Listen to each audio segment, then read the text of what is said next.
ADM Naveen ബാബുവിന്റെ മരണം നടന്നതിന് ശേഷം നവീൻ ബാബുവിന്റെ മൃതദേഹത്തിനൊപ്പം കളക്ടർ അരുൺ കെ വിജയൻ പത്തനംതിട്ടയിൽ എത്തുന്നുണ്ട്.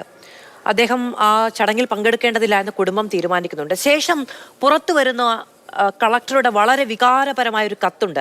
എനിക്ക് ചുറ്റും ഇരുട്ടു മാത്രമാണ്, വേദനയും നഷ്ടബോധവും പറഞ്ഞറിയിക്കാനാകില്ല തുടങ്ങിയ കാര്യങ്ങളാണ് ആ കത്തിൽ പറയുന്നത്. നവീന്റെ ഭാര്യ മഞ്ജുഷയ്ക്കും മക്കൾക്കും എന്ന് പറഞ്ഞുകൊണ്ടാണ് ആ കത്ത് തുടങ്ങുന്നത്. നേരിൽ വന്ന് ചേർന്ന് നിൽക്കണമെന്ന് കരുതിയെങ്കിലും സാധിച്ചില്ല. മടക്കയാത്രയിൽ മുഴുവൻ ഞാൻ ഓർത്തത് നിങ്ങളെ കാണുമ്പോൾ എന്തു പറയണം, എങ്ങനെ ആശ്വസിപ്പിക്കണമെന്ന് മാത്രമാണ്. ആ നടുക്കം വിട്ടുമാറിയിട്ടില്ല. ഇന്നലെ വരെ എൻ്റെ തോളോട് തോൾ നിന്ന് പ്രവർത്തിച്ച ആളാണ് നവീൻ.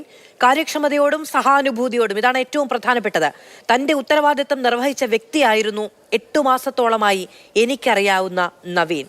അഡ്വക്കേറ്റ് അനിൽ പി നായർ, ഈ കാര്യക്ഷമതയും ഉത്തരവാദിത്വവും നിർവഹിച്ച ഈ നവീൻ ബാബുവിനെ അറിയില്ല എന്നാണ് അദ്ദേഹത്തിന്റെ സ്റ്റേറ്റ്മെന്റ്. എനിക്കൊരു തെറ്റുപറ്റിയെന്ന് എന്നോട് പറഞ്ഞിട്ടുണ്ട് എന്ന് അരുൺ കെ വിജയൻ പിന്നെ എന്തിനായിരിക്കാം ആ സ്റ്റേറ്റ്മെന്റ് നൽകിയിട്ടുണ്ടാവുക? അതിന്മേൽ എന്ത് അന്വേഷണമാണ് നടന്നിട്ടുള്ളത്?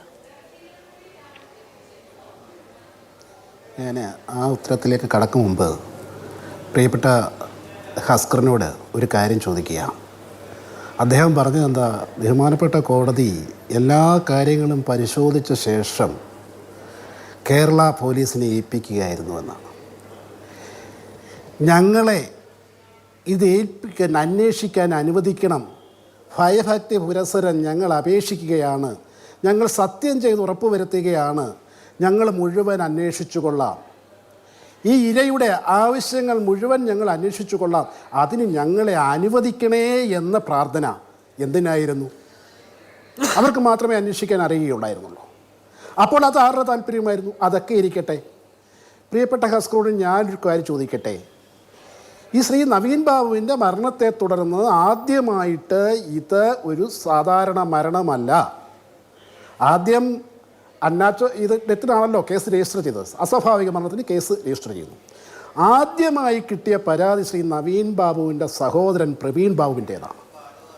അതിൽ വളരെ വ്യക്തമായി പറഞ്ഞിരുന്നു, ഈ പ്രശാന്തനും ഈ കേസിലെ പ്രതി ആക്കപ്പെട്ട വ്യക്തിയും നടത്തിയ ഒരു ഗൂഢാലോചനയുടെ ഫലമാണ് ഈ മരണം. എത്ര ദിവസം കഴിഞ്ഞ് FIR രജിസ്റ്റർ ചെയ്തത്? നിയമപ്രകാരം അങ്ങനെ പറ്റുമോ? എത്ര ദിവസം കഴിഞ്ഞാണ് ആൻറ്റിസിപ്പേറ്റ് നിഷേധിച്ച ശേഷമാണ് അറസ്റ്റ് ചെയ്യാൻ സാധിക്കുന്നത്?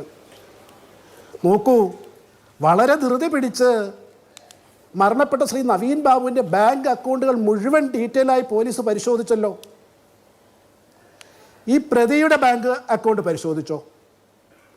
ഈ പ്രതിയുടെ കൂടെ ഇതിന് സകല ഒത്താശയും ചെയ്തു കൊടുത്ത സാക്ഷികളായ പ്രശാന്തൻ്റെ അക്കൗണ്ട് പരിശോധിച്ചോ?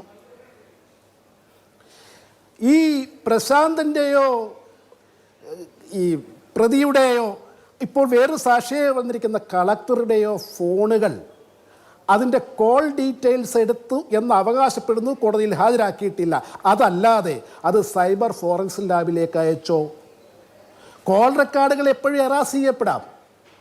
സൈബർ ഫോറൻസിക് ലാബിൽ ഇത് വിട്ടിരുന്നു എങ്കിൽ ഓരോന്നിൻ്റെ ഡ്യൂറേഷൻ, ഏത് സമയത്ത് ഏത് ഭാഗത്ത് ഇവർ തമ്മിൽ ബന്ധപ്പെട്ടു, ഇത് തെളിയുമായിരുന്നു. അങ്ങനെ ഒരു അന്വേഷണം നടത്തിയോ?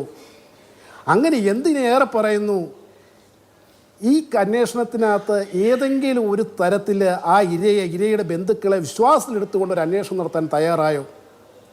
നോക്കൂ, അന്വേഷണത്തിൻ്റെ പുരോഗതി ഓരോ സമയവും ഇരയെ അറിയിക്കണമെന്ന് പറഞ്ഞതിനൊക്കെ രേഖാമൂലം അറിയിച്ചോ? എന്തിനാണ് ഇത്തരത്തിൽ വ്യാജമായി ഈ ഒരു ആരോപണം ഉന്നയിച്ചുകൊണ്ട് ഒരു പ്രതിയെ, വേട്ടക്കാരനെ രക്ഷിക്കാൻ ഇരയെ വീണ്ടും ആക്രമിക്കുന്ന ഈ പദ്ധതിയുമായിട്ട് ഇറങ്ങിപ്പുറപ്പെടുന്നത് എന്തിനാണ്? നിയമപരമായി എങ്ങനെ ഒരു കേസിനെ അട്ടിമറിക്കാം എന്നതിൻ്റെ മകുടോദാഹരണമാണ് ഈ ചാർജ് ഷീറ്റ്. നോക്കൂ, സ്വാഭാവികമായിട്ടൊരു അഴിമതി ആരോപണം ഉന്നയിക്കുമ്പോൾ അത് വസ്തുതാപരമായി ശരിയാണെന്ന് സംശയമുളവാക്കുന്ന മൊഴികൾ ചേർത്ത് വെച്ചാൽ അത് എങ്ങനെ ആ ആരോപണത്തെ അത് ഒരു പൊതു താല്പര്യത്തോടുള്ള ആരോപണമാണെന്നല്ലേ കരുതുകയുള്ളൂ? അല്ല, ഇതേ കളക്ടർ ഉള്ള റവന്യൂ വകുപ്പിനല്ലേ അന്വേഷണം നടന്നത്?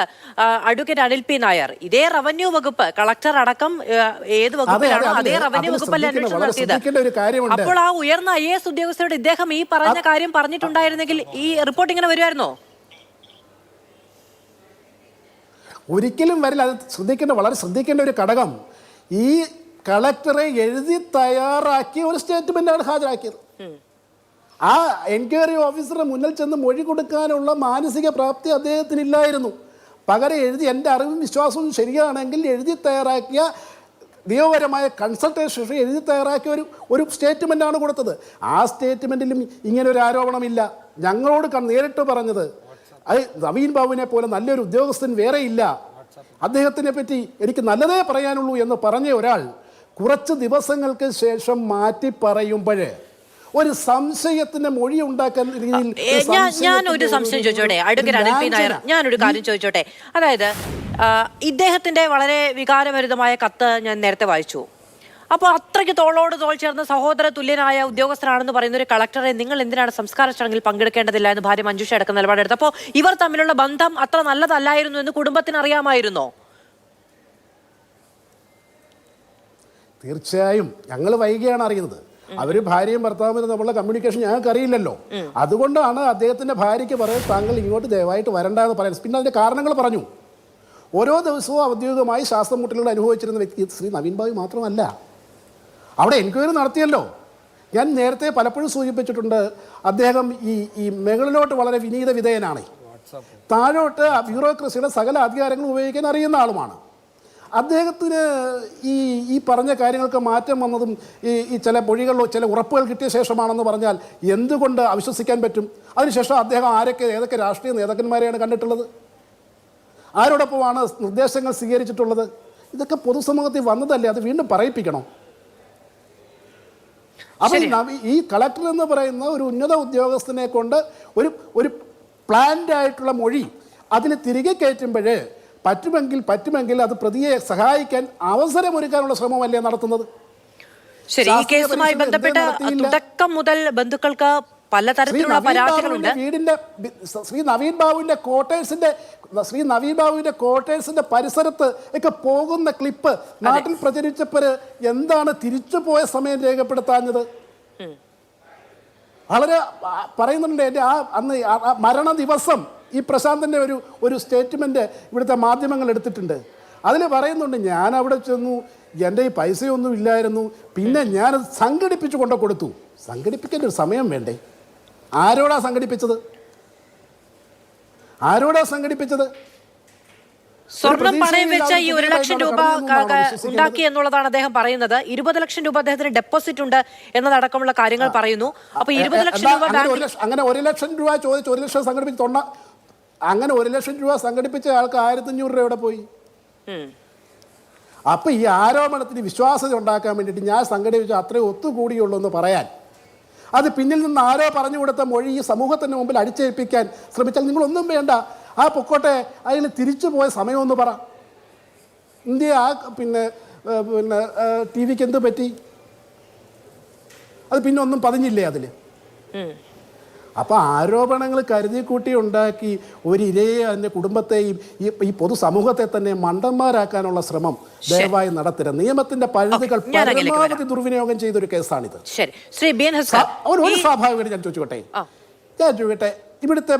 ഇവിടുത്തെ ഭരണവ്യവസ്ഥയെ അനുസരിക്കാത്ത ഏതെങ്കിലും പോലീസുണ്ടോ?